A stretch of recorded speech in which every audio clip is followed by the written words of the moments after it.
What's going on, my broskies? My name is Toadskii, back again, here to bring you guys yet another One Piece Treasure Cruise video. So there was a data download today, which gave us some information about the treasure map. The treasure map Sugo-fest is going to be going live literally when the Shanks Cruise Sugo-fest ends, which I believe is going to be on August 6th at 1900 PST time. Now, we don't know exactly when the treasure map itself is going to begin. It's going to be either the 8th or the 9th. One of those 2 days at 1900 PST is when we expect that to go live. But in this video today, we're going to talk about the structure, we'll talk about the new units, and we'll also talk about some other information that was put in this data download, because there was some pretty cool stuff that was put in today. So we'll talk about it very briefly in this video. So first of all, let's get through the Sugo-fest structure. So the first multi is going to be 30 rainbow gems. Remember, this is part 1. 30 rainbow gems for the first multi, which is good. The second multi, you're guaranteed to get the 5-star Missile Sunday, which is the lowest of the 3 brand new point boosters. So she's going to be likely a 1.75 times point booster, which is fine.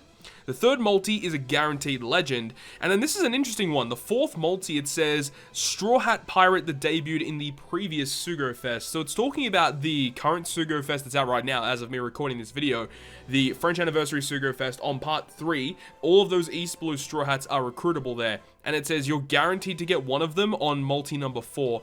That would say to me that all of these units are going to be available in this banner. That would also say to me that, you know, if you do get one of those new Straw Hats, I believe they have the smoke animation. So it means that if you do a pull and you get a smoke animation, it could be one of the treasure map units, or it could be an East Blue Straw Hat. That'd be kind of weird. We don't know what the point boosting values are. We don't know like how valuable certain point boosters are compared to others. So we don't know if they're going to be like a 1.5 for some reason, or they're going to be like a 1.35. I would expect them to be a 1.35 point booster for this event. That makes the most sense to me. But anyways, let's continue on. The 5th multi is just a rate boosted character. 6th multi is a legend. 7th is going to be a rate boosted Sugo-fest exclusive. After 7 multis, okay, interesting. 8th is going to be the brand new Unlucky's character, which is the 2nd highest point booster. So they're likely going to be a 2 times point booster for this event. Then you've got a guaranteed legend on 9, rate boosted character on 10. 11th is a legend. 12th is also a legend. So I don't know why a rate boosted Sugo-fest exclusive is on 7. But then after that point, they have no other rate boosted Sugo-fest exclusives. Very, very bizarre.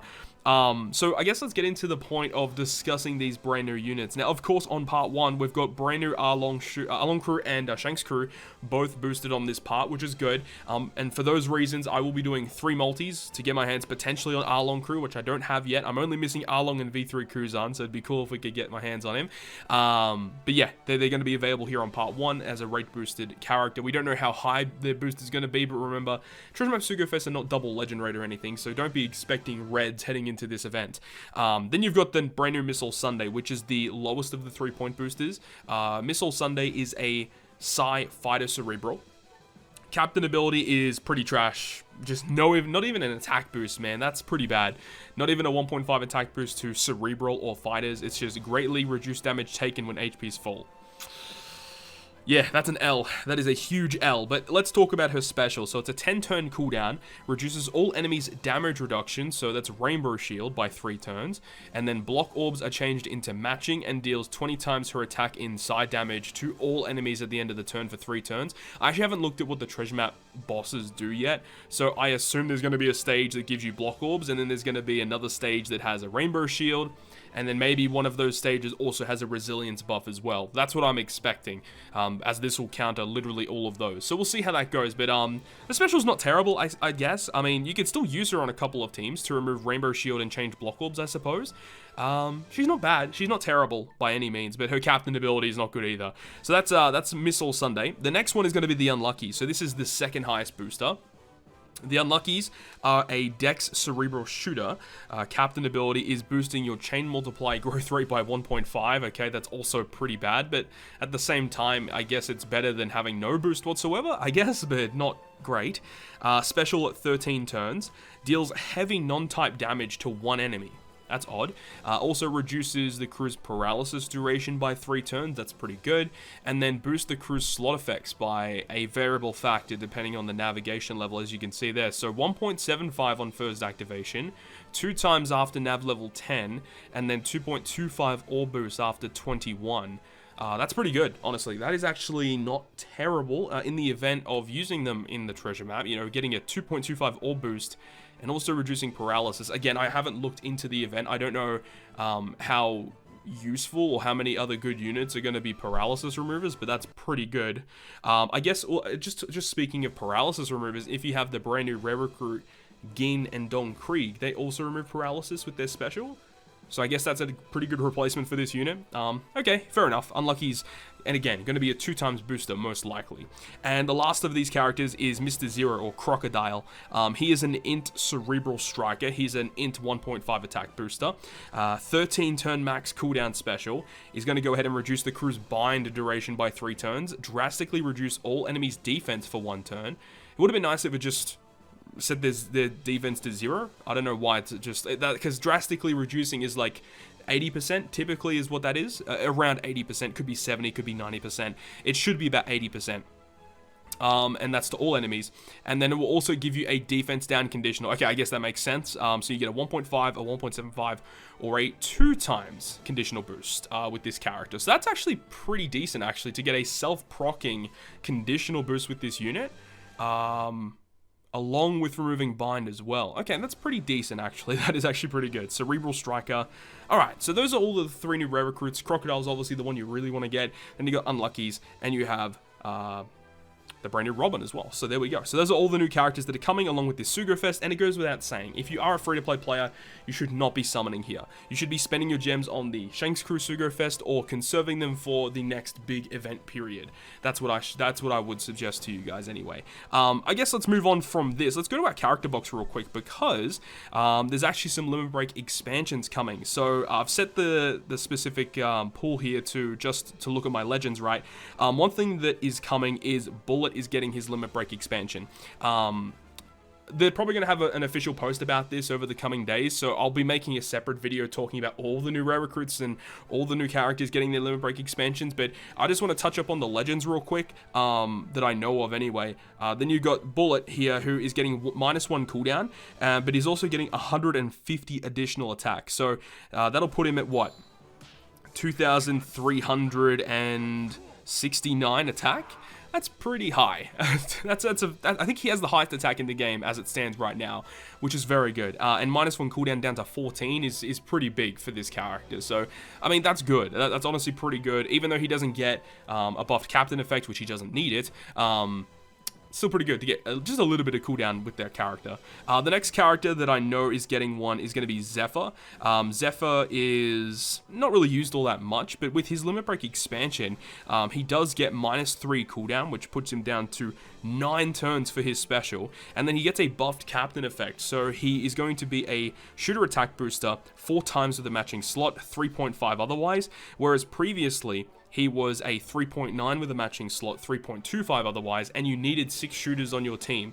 Now with his expansion, he doesn't need a full team of shooters, which I guess is kind of nice. It's if you're using him, you want to be using shooters, obviously, but it means that you're not like totally restricted to only using shooters, so you can run like 1 utility unit if you do need it, right? So that's okay. Then the next one is going to be Shiki. Shiki's also getting his expansion, so all the movie legends are basically getting theirs. He also gets some cooldown, -3, which puts him down to, again, a 9-turn cooldown, and he gets a buffed captain effect, and his buffed captain effect, at face value, doesn't look that exciting, but it actually is a pretty good buff to this unit. So 3.25 attack and 1.5 health, and then 4 times if you attack with good or better in the order of, is it Dex? Yeah, Dex, Int, and then Quick. So it's essentially the same in terms of what the character does, but the multipliers have been increased. So previously, you can see here, 2.75 was his base, and he's going up to 3.25 attack. And then his HP was 1.35, and that's getting buffed to 1.5. So that health boost is pretty significant, because if you guys know what Shiki does with his special, you understand that having more health is pretty beneficial to this unit. But the rest of it is all the same. The recovery in tandem is still beneficial. It's just the attack boost and the health boost have been increased, which is pretty good for the unit. But then the final one, well, I guess there are 2 more, but the one that is pretty big is Tesoro. Tesoro is essentially an unusable captain at the moment, because you need 1 of every class in order for him to get his boost, and it's very difficult to provide a team that can do that. But he gets -1 cooldown, and he's already on a 9-turn cooldown, so he goes down to 8 turns for his special. special, which is ridiculous. And then his now captain effect is way better. It gives you 3.75 attack, 1.35 health, just flat out. And then he basically does everything else that he would normally do. So they just dropped the restriction of him needing one of every class in your team in order for you to get your boost. So that is such a great buff to this unit, because that was essentially hindering him from being used literally at all. The only problem is that if you are wanting to use him as a captain, you have to rely on another friend having this guy at max limit break plus, which we know the materials to do that is quite excessive. So not too many people are going to be able to run double Tesoro teams, really, because you do have to rely on another friend having that. But if you have, you know, a couple of friends that are able to do it, and you want to run him for content, I guess that would be kind of cool. This unit is pretty good. His captain effect is not bad. It's just the fact that most of the time you won't be able to run double Tesoro, but you could run Tesoro with a friend something else. I mean, you could run Kaido if you wanted to, because he's a striker captain, or he's a striker unit that boosts everyone, right? So you could run like a full striker powerhouse related team with this guy as your captain, potentially. I know that's just an idea I was throwing out, but either way, very intriguing unit. And then the last major unit that's getting one, I don't know if there's any other legends getting one at this point in time. We'll have to wait for the official post, but Stampede Luffy is also getting one, and he doesn't get anything too major. He just gets -1 special cooldown, which his cooldown's already relatively low at 10 turns, so he goes down to 9 turn cooldown, which is really good, and he also gets some statistical increases too. And the last thing I want to talk about in this video before we end is going to be relating to Garp challenges. Now this is pretty big, so if we go over to the Garp challenge section, the Doflamingo challenges are gone. They've been deleted. We don't know if they're going to be returning at any point in time. We just don't know yet. However, they have replaced it with something else, which is the Garp challenge Whitebeard. Now, this is available currently on Japan. This is the way that they have it structured right now. They've got the Revolutionary Army and the Whitebeard challenge.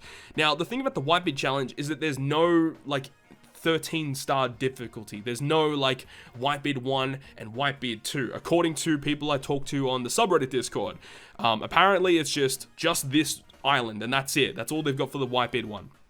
However, if we go to the special missions, we can actually have a quick look at some of the rewards that we can get. Now, all the Revolutionary Army rewards are being reset, so you have to clear it with 1 of every color, 1 of every class, and then complete Revolutionary Army number 2, and that'll give you all of those rewards. Also, the original ones are being reset, so clear Garp 15 and 14 to get a little bit of extra gems off of that. But for the Whitebeard challenge, it is a little bit different, because there's no Whitebeard number 2. They give you a lot more gems for completing the color challenges and also the class challenges.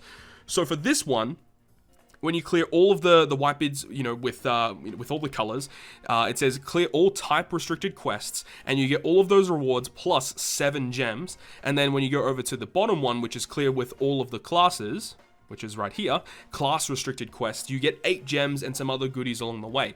So I've actually tallied up all the gems that you can get here. In total, if you clear all the Whitebeard quests, all the Revolutionary Army quests, and Garp 14 and 15 off of this folder, you can get 62 rainbow gems for this month upcoming, which is very good. Obviously, Garp challenges are very difficult, but if you have the capabilities to do so, that's a lot of free rainbow gems that you get just by clearing that. And of course, when the Whitebeard stuff comes out, I'll be making videos throughout that month relating to the Whitebeard challenge, so look forward to that. From what I've heard, it is relatively difficult, because remember, there's no Whitebeard number 2, so they have to make this one slightly more difficult. But again, you have to clear it with 1 of every class, 1 of every color team. It's going to be challenging, but that's that one. So hopefully you guys enjoyed this video today, breaking down the treasure map Sugo and the Whitebeard stuff and the limit break expansions. There's lots coming to Treasure Cruise now.